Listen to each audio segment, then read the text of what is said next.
So the TGA was established to safeguard and enhance the health of the Australian community through effective and timely regulation of therapeutic goods, provides a national system of controls relating to the quality, safety, efficacy and timely availability of therapeutic goods used in or exported from Australia. As part of the Australian Government, and every decision is based on legislation, the Therapeutic Goods Act 1999.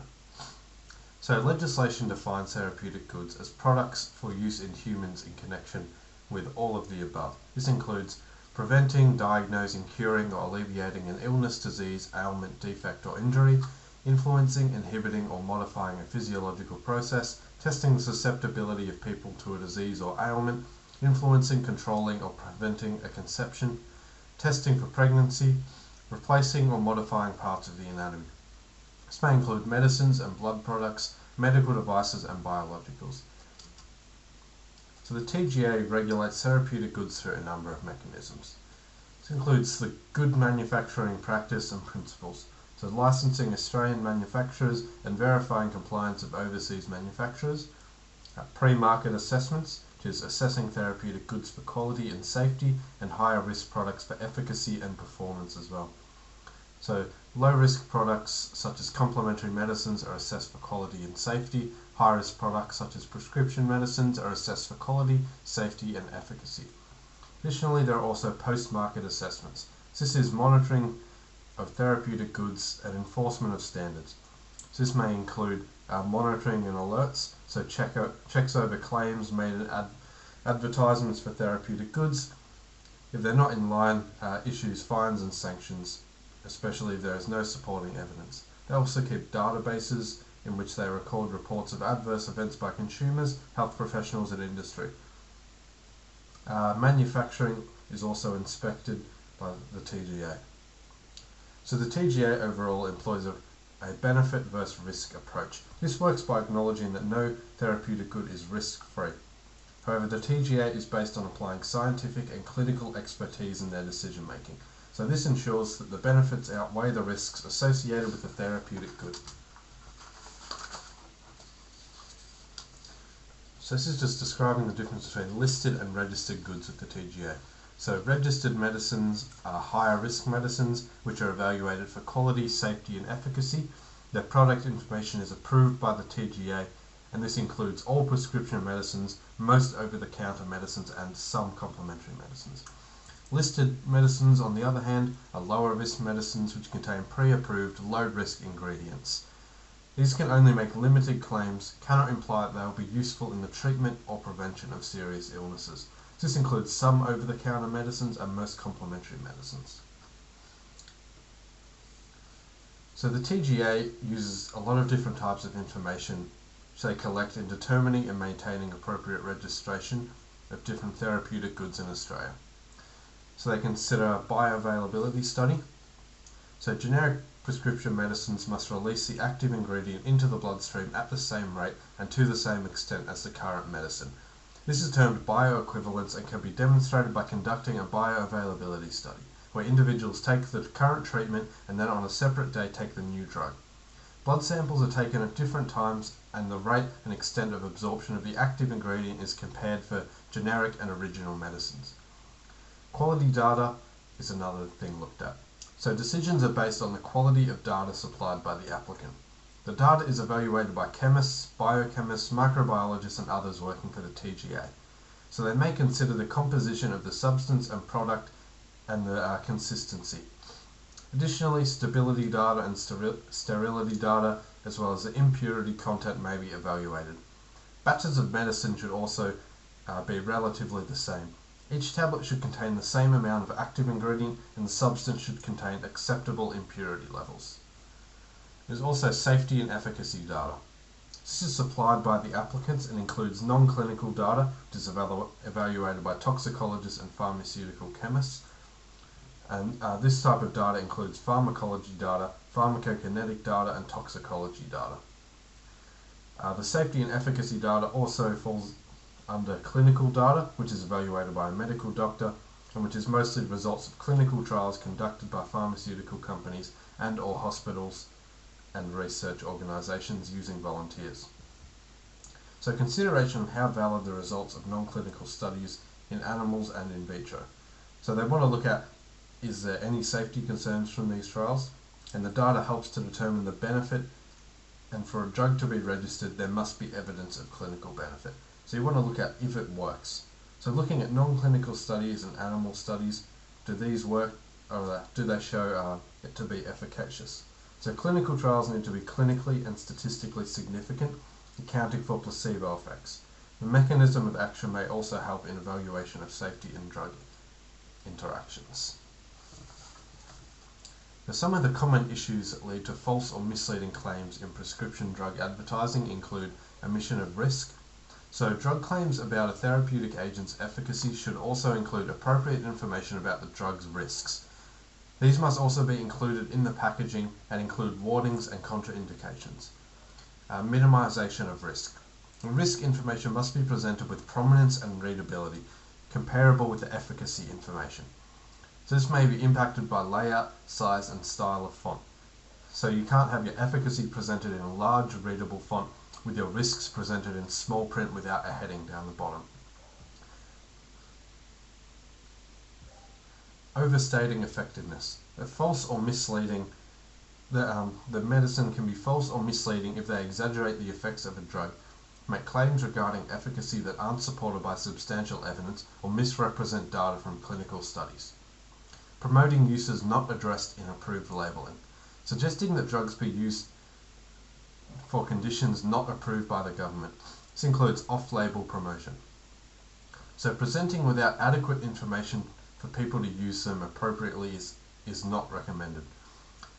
They must obtain approval and data support using the drug for all treatment conditions. Misleading drug comparisons. Suggesting a drug is more effective or safer than another drug without substantial evidence.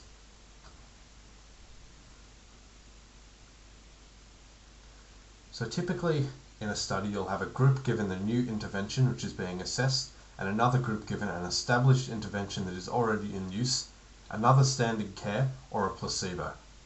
Placebo is generally not used if the patient would be put at risk.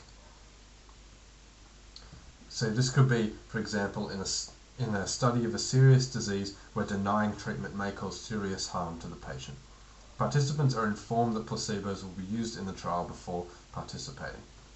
So in these studies, a new intervention is often compared with a standard or commonly used intervention which has known positive effects. This makes it easy to compare if the new intervention is more effective than the current standard treatment.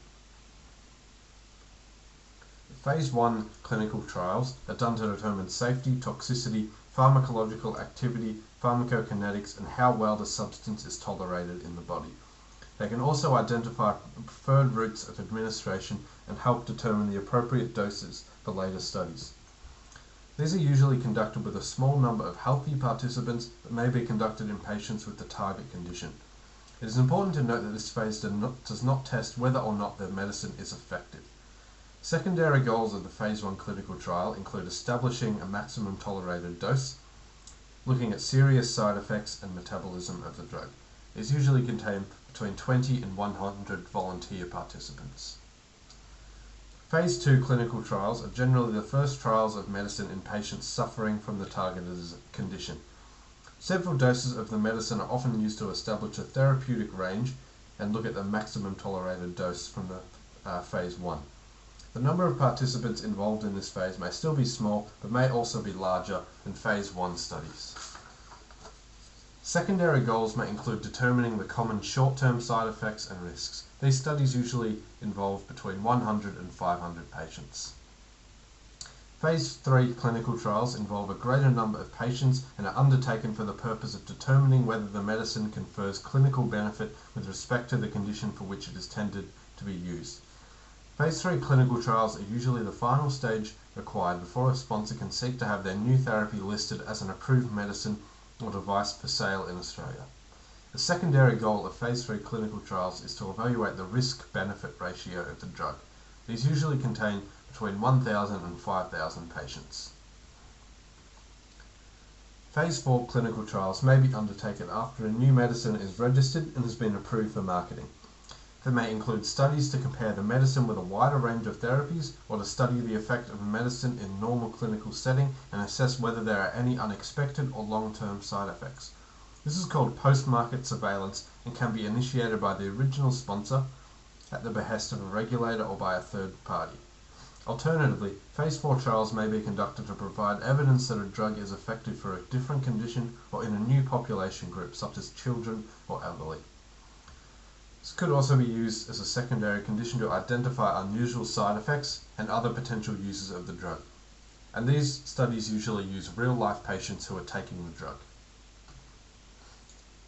So a CRO, Contract Research Organization, is an organization that provides support to pharmaceutical, biotechnology, and medical device industries in the form of research services outsourced on a contract basis.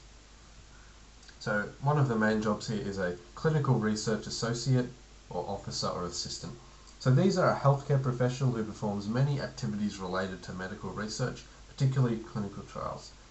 Their tasks may include ensuring compliance with clinical trial protocol, checking clinical site activities, on-site visits, reviewing case report forms, communicating with clinical research coordinators, ensuring protection of the rights, safety and well-being of human study subjects, making certain that the scientific integrity of data collection is protected and verified, and ensuring that adverse events are correctly documented and reported.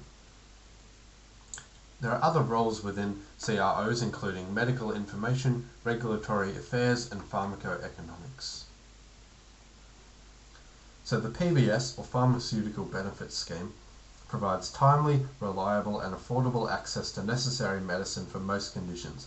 Under the PBS, the government subsidises the cost of necessary medicines, schedules medicines, and the scheme is available to all Australian residents with a current Medicare card. The government subsidises medicines that are necessary to maintain the health of the community in a way that is cost effective.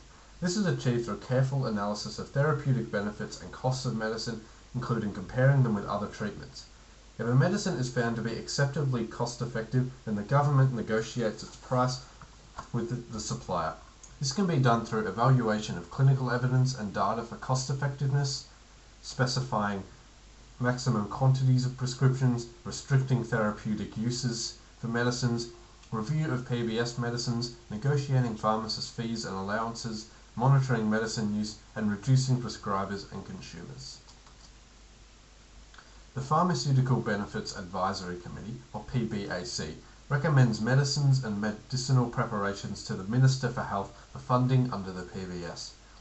Recommends vaccines for funding under the National Immunisation Program, advises the Minister and the Pharmaceutical Benefits Pricing Authority about cost effectiveness, advises the Minister on particular matters related to exempt items, combination items, and therapeutic groups. Recommends maximum quantities and repeats on the basis of community use, and any restrictions on the indications where the PBS subsidy is available. They also regularly review the list of PBS items, advise the Minister about any other matters relating to the PBS. The PBAC also takes into account the community need or benefit, with a focus on additional forms of an already listed medicine where new products might cause confusion. It also gives a lower priority to a medicine intended specifically for in-hospital use, since the PBS is primarily for community-based patients. The PBAC also gives a low priority listing to medicine for treatment of clinically minor or trivial conditions. So there are certain reasons why a drug is likely to be or not to be recommended for listing on the PBS, and also why a drug might be removed from the PBS schedule.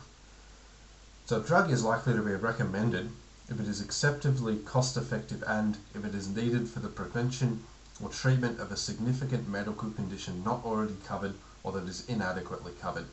If it is more effective or less toxic than an already listed medicine, if it is at least as effective and safe as an already listed medicine, if it is less effective and or more toxic than an already listed medicine, however it presents with other benefits such as decreasing overall costs of therapy or restriction to a subsequent line of therapy following the already listed therapy. It is unlikely to be recommended if its use might increase problems of abuse or substance dependence, or its sole use would be to treat an individual patient who has a unique response or need for the said medicine. It's likely to be removed from the list if a more effective or equally effective but less toxic medicine becomes available, evidence becomes available that the medicine is not as effective as previously thought, evidence becomes available that the therapy's toxicity or potential for abuse outweighs the therapeutic value, the medicine has fallen into disuse or is no longer available, the treatment with medicine is no longer deemed to be cost-effective when compared with other therapies, or the PBAC follows due process in considering removal of a medicine, including consulting with affected stakeholders.